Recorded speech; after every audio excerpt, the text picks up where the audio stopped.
Bonjour à toutes et à tous, vous êtes sur We Do Biz et nous sommes au Salon des entrepreneurs de Nantes pour l'édition 2014. Avec moi sur notre plateau, Olivier Raillant, bonjour. Bonjour. Olivier Raillant, vous êtes président de l'entreprise Tracers Technologies.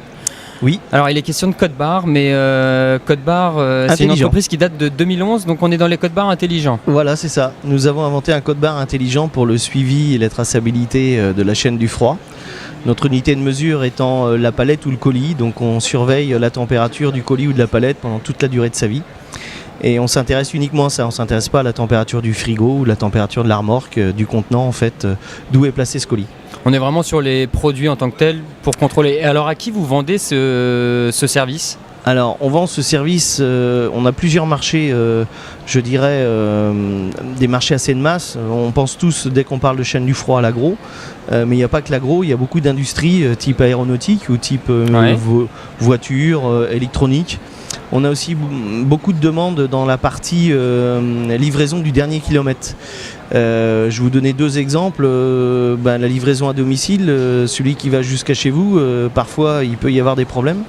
Et puis le deuxième, par exemple la livraison d'un médicament ou d'une poche de sang ou d'une poche de chimiothérapie, d'aller du centre logistique de l'hôpital jusqu'à votre bras ou votre bouche, c'est pas forcément super.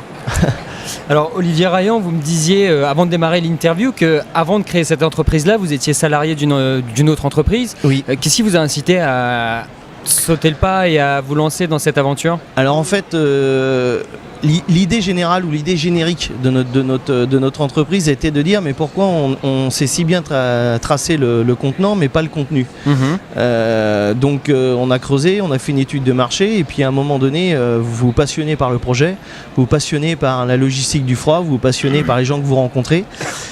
Et puis d'un moment donné, il faut sauter le pas. Donc pour ma part, ça a été la possibilité de sortir sur un licenciement économique, et donc qui m'a permis de réfléchir et de me dire c'est maintenant ou jamais quoi.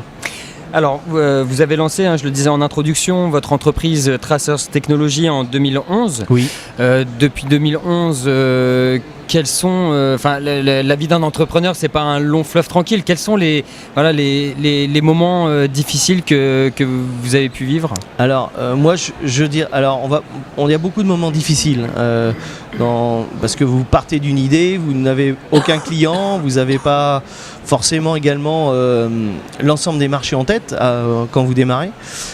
Donc vous avez beaucoup de surprises parce que forcément comme vous êtes jeune entrepreneur, vous essuyez un petit peu les plates de pas mal de choses. Je dirais qu'il y a 80% de choses que vous connaissez pas, donc vous découvrez et vous faites bien ou vous faites mal. De toute façon vous faites des bêtises, ça je vous rassure tout de suite. Je dirais que Alors un cas concret, vraiment l'exemple qui vous vient en tête quand on vous dit galère de chef d'entreprise.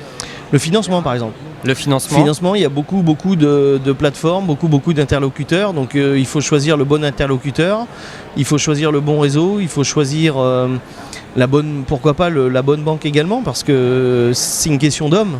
C'est pas une question d'étiquette, une question de couleur, d'enseigne. C'est vraiment une question d'homme. C'est convaincre que votre projet, c'est peut-être le projet de l'année. Vous savez, les Facebook, les Amazon, personne n'y croyait au départ, et pourtant on sait ce que c'est devenu. Donc effectivement. On ne peut pas savoir aujourd'hui si vous êtes face à l'entrepreneur de l'année, l'entrepreneur du siècle ou le flop du siècle. C'est l'innovation.